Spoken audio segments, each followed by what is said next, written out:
Y'all know what time it is? It is time for the mess, bitch. Woo!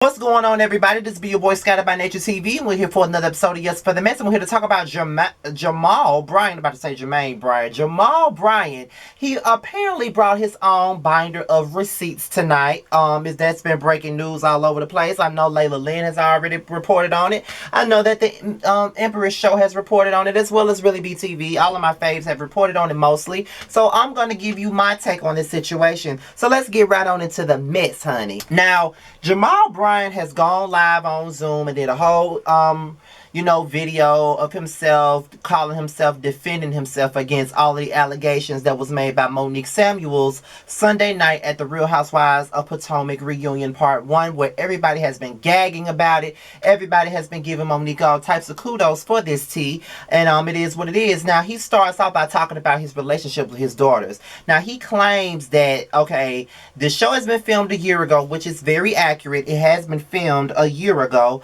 Him and his daughters have a pretty decent relationship now. It's an emotional roller coaster while dealing with teenage girls. The network knew that his flight was going to be extremely late. The network knew that, and they did not put that out there that it was going to be late. It was never really talked about, put out there correctly or anything like that. So he pretty much just glossed over the fact of his daughters and saying that it's pretty apparent that no matter what people think, they are daddy's girls. All three of them are daddy's girls. They love their daddy without a doubt.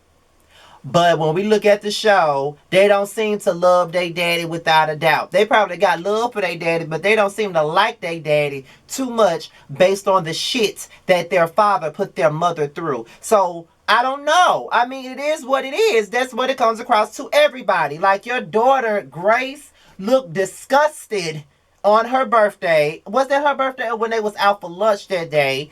And Giselle trying to force this whole relationship down their throats. She really looked completely annoyed and disgusted by them. So yes, it was a year ago, but what we're seeing is that your daughters were upset with your ex-wife because she was entertaining you for a storyline, pretty much. So yeah. Then he goes into the fact that he never defended himself about the disparaging comments that was made by Giselle's father in regards to him and all the baby mamas that he got. He said that he was raised not to disrespect his elders, so he really honored Giselle's father because he's a great man and he will always have love for him. It's just that they never had a conversation after Jamal broke the heart of Giselle, which is Giselle's father's baby girl. So they never had that conversation. But ain't nothing disparaging about what the hell her father said. It's all facts. You do have a lot of baby mamas and you do have a lot of kids. That has been a tea for the last couple of years right now, and it's been pretty clear that you have been a Jezebel in the church. It's pretty clear. Now your whores may not be in the church itself, but you got some whores in different area codes. That's what the tea is, and it's been like that for the last couple of years now. Wasn't Phaedra Parks one of your hoes? Allegedly. That's what was said. That's what they said that you are Mr. Chocolate. So let's just keep that all the way 100 on that shit, okay? So it's just like, okay, he called himself having his own binder of receipts, so we're thinking that he's gonna come out here and blow Monique out of the water. As of right now, he ain't blowing shit out the water but the smoke out of his ass, okay? So let's continue. So then he addresses the woman that sent all of the text messages to several different bloggers, including one of my great friends, not Jamal, but one of my great friends, Give You the Real Tea, aka Terrence. As I said, Terrence has had these receipts from this woman for the last couple of months, even before the Housewives of Potomac even aired their first episode of the season. We've had these receipts. Terrence let us see these receipts in the panel group message. We all got them. Me, Bundy, spilling all the tea, Niecy, Dixon, Jamie, Josiah. We all got the tea. Everything that Monique read up there on that stage, we got it in our group, okay? Because it was sent to Terrence, and Terrence gave us the leeway to get the receipts from him, and we got him. So yeah, she did. She probably did send him to 27 bloggers, okay? And he said 25 bloggers dismissed the story. He said that she did not show all the text messages and all of this other stuff, and that she was just trying to sell the story because she was upset with him about not helping her out or not giving her a spot at the church or something like that. That's pretty much what he said. And I don't think that that's all it was. You were fucking that lady, and that's just what it was. And you didn't think that you was going to get exposed from it at the end of the day. Like, people ain't just lying on you, Jamal. You've been out here slinging your shit around for some years now. We already know this. So again, what the hell are you getting on camera talking about at this point? Like, if you're not here to deny,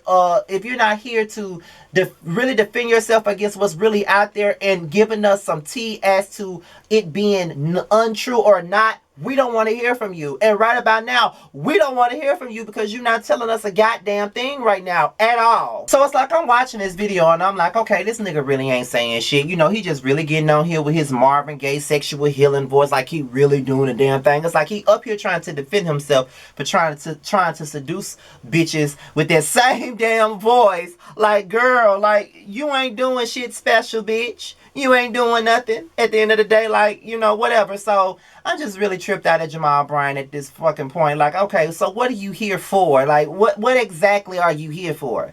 So then he goes into talking about Monique Samuels and how she decided to put him on blast. Now, he said that this is a woman that he don't know. He never shook her hand, never been in her presence, don't know nothing about her. But she decided to go in on him to go against Giselle, and due to the fact that there was a story put out there about the baby, the last child that she carried was allegedly by her trainer, and that's why she was going at Giselle, because she felt like Giselle was a part of the reason why the rumor was even out. But we already know that the rumor was really put out there by Gigi, but Gigi did contact other housewives on the show as well as production at Bravo. We do know that, but there are a lot of discrepancies within that story because Monique is not to be trusted with her mouth. One minute she say one thing, then the next minute she say something else. So I can't say that we really don't know, because one minute Candace had something to do with it, then the next minute Sharice had something to do with it, then the next minute it was all Gigi, and Gigi, you know, brought the tea to other people and all this other stuff. So it's just like, I really don't know what's really the issue here. I really don't know what really got this whole thing with the trainer kicked off, but I think we all have come to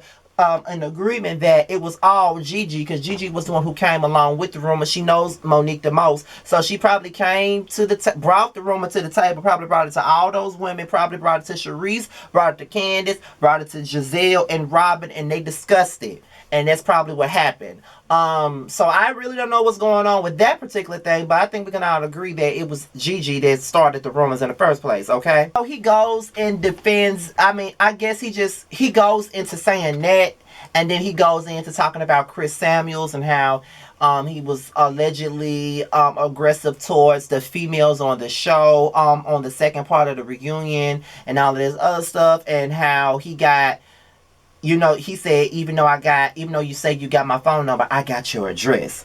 Jamal, what you trying to say? Is that a subliminal threat that you making, child? Because I just want to know what the fuck they got to do with any goddamn thing, child. And not only that, he goes into saying that he got CTE and all this other stuff, and I'm just like, okay, now he's saying all of this shit, and I'm just like, but hey, at the end of the day, you can't get mad for the way a person decides that they're gonna respond to some shit like this. I mean, if Monique brought out her binder of receipts and exposed the real tea, then he got every right to defend it, but he really didn't defend anything, because guess what? After all of that time that he spent doing that video, he did not confirm or deny anything. He did not refute the fact that this storyline was fake. He was never back with Giselle from the very beginning. He only got with her to save her job at the Real Housewives of Potomac. That's what we do know. And he did not deny the fact that he had other kids. He didn't. Everything that Monique said was all facts. So I don't even understand why he went live in the first place. I guess he went live to defend himself, but he really didn't defend himself at all. I feel like he didn't do any justice for for himself at all. That's just my personal opinion on it. But for those of you that seen the video with Jamal Bryant, what do you got to say about that? Do you think he was just blowing smoke out of his ass? Do you think he had every right to defend himself? Do you believe what he had to say? And do you think that Monique and Chris was just, you know, spewing out lies and all of that other stuff just to make the Giselle look bad? And do you think that it was okay for him to stand up for Giselle? With that being said, you guys, I'm out of here. Make sure y'all follow me on all social media. It will be at the bottom. Be sure to like, rate, comment, and subscribe. And if you haven't, donate to my podcast fundraiser. Jamal set up a GoFundMe so we can fund the one thing that we need for our podcast. We're almost at our goal, so if you haven't donated, please do so now. With that being said, you guys, I'm out of here, y'all. Until next time, I'll talk to y'all later. Peace out.